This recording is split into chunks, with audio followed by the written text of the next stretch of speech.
Deixa Cristo te lavar e te santificar. Parte 04, dia 8 de junho de 2026. Eles não apenas deixam de fazer o mal, mas aprendem a fazer o bem. Isaías 1, 16, 17. Eles se tornam zelosos de boas obras. Tito 2,14. Assim como é apenas metade da lavagem que tira apenas a sujeira grosseira, mas não limpa. Assim é apenas metade do cristianismo, onde as pessoas se satisfazem em não fazer o mal, mas não se põem a fazer o bem. Em terceiro lugar, mostrarei como nosso ser lavado de nossos pecados por Cristo é feito e realizado. Cristo lava os pecadores, fazendo uso de várias coisas para esse propósito abençoado. Primeiro, Cristo lava os pecadores, usando algumas coisas mais imediatamente para esse propósito em relação a eles. E, primeiro, Cristo lava os pecadores com seu sangue, como a causa mais imediata de sua purificação. Portanto, a Igreja atribui louvor a Cristo, que os amou e os lavou de seus pecados em seu próprio sangue. Apocalipse 1:5. O sangue de Cristo tem esse lugar na lavagem de almas contaminadas, que a água tem na lavagem de corpos contaminados. Assim é a água benta com a qual somos lavados de nossos pecados. Portanto, é chamado de fonte. Isso não apenas para beber, mas para lavar. Zacarias 13:1.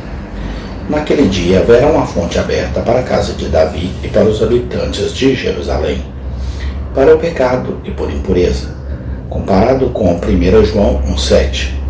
O sangue de Jesus Cristo, seu Filho, nos purifica de todo pecado.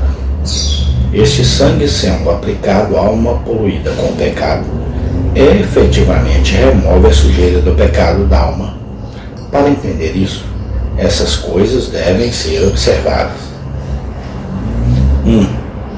A impureza ou impureza que o pecado deixa na alma não é uma coisa corporal e visível, como sujeira em nossos corpos ou roupas, que podem ser tiradas com as mãos, mas é uma impureza moral e espiritual, ou seja, uma dessemelhança ou contrariedade à santidade de Deus expressa em sua lei, de modo que a lavagem de uma alma dela é a renderização dessa alma semelhante a Deus em suas perfeições imitável, expressas nos 10 mandamentos, que expressam sua imagem para nós, que apareceu perfeitamente no homem Cristo, sendo e andando exatamente em todos os pontos, de acordo com esses 10 mandamentos, em toda a sua espiritualidade e extensão. 2. Pelo sangue de Cristo neste assunto, não se entende simplesmente o sangue que correu de suas veias em sua circuncisão, os sofrimentos de sua vida e crucificação, mas o próprio Cristo se sacrificou por nós, cujo sacrifício foi iniciado desde o momento de sua encarnação, foi continuado por toda a sua vida, foi aperfeiçoado na cruz e na sepultura, e recebeu sua efetiva eficácia purificadora em sua ressurreição, como um sacrifício totalmente oferecido e aceito para os fins que foi oferecido para. Tito 2,14. Ele se deu a si mesmo por nós, para nos remir de toda a iniquidade e purificar para si um povo peculiar, zeloso de boas obras. Romanos 4,23. Que foi entregue por nossas ofensas e ressuscitou para nossa justificação. 1 Coríntios 6,11. E tais fontes, e tais fostes alguns de vós, mas fostes lavados, mas fostes santificados, mas fostes justificados em nome do Senhor Jesus e pelo Espírito do nosso Deus. Portanto, devemos nossa santificação à santidade de sua natureza e à justiça de sua vida, bem como a sua morte. O primeiro sendo tão essencial para torná-lo um sacrifício eficaz por nós, como o último, já que nenhum sacrifício poderia expiar, mas o que era sem defeito natural e acidental, mas seu sangue é particularmente nomeado, no caso. A.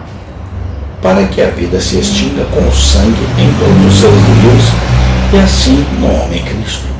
O derramamento de seu sangue foi o golpe perfeito em seu sacrifício por nós, de modo que se diz que fomos lavados com seu sangue, como se diz que o prisioneiro é libertado por seu carcereiro pagar o máximo de sua dívida.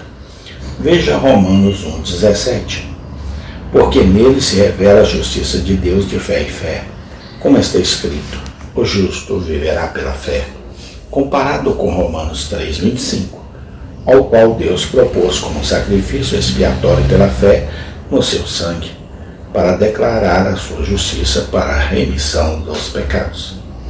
B. Em segundo lugar, por uma questão de decência na expressão, o termo sangue é o mais adequado ao termo lavagem, que se refere a algum líquido. Concordava com isso o fato de que, após Cristo ter nascido santo, vivido santamente e morrido na cruz, seu lado foi traspassado e dele saiu sangue e água, próprios para lavar. O Espírito Santo ensinando, assim que a lavagem ou santificação dos pecadores deveria proceder de Cristo, em seu santo nascimento, vida e morte. Daí estava a fonte da virtude purificadora do pecado. 3. Assim como é aplicado água à coisa impura, que ela é lavada, assim é aplicando as nossas almas. Cristo, santificado por nós, que somos santificados e lavados do pecado. Um homem ou uma mulher pode ficar à beira de um rio coberto de lama e sujeira, até morrer, e, no entanto, nunca seja nem um pouco mais limpo se a água daquele rio não for trazida para perto dele. Assim, Cristo, na virtude purificadora de seu sangue, pode estar ao alcance da mão do pecador todos os seus dias. E ainda assim, ele pode morrer em sua imundície de pecado e permanecer nele no inferno para sempre, se Cristo e ele nunca se aproximarem em uma união espiritual. O sangue dos sacrifícios foi oferecido primeiro a Deus para expiação, e depois foi aspergido sobre pessoas ou coisas para sua purificação. Hebreus 9:19. Pois tendo Moisés falado todos os preceitos de todo o povo, segundo a lei, tomou o sangue dos bezerros e dos bodes com água, lã, escarlate e isopo, e aspergiu tanto o livro como todo o povo, comparado com Êxodo 24:5-8. E Moisés enviou mancebos dos filhos de Israel, que ofereceram holocaustos e ofereceram sacrifícios pacíficos de boi ao Senhor. Amém. Tem continuação. Deus seja louvado e glorificado hoje e sempre eternamente. Amém.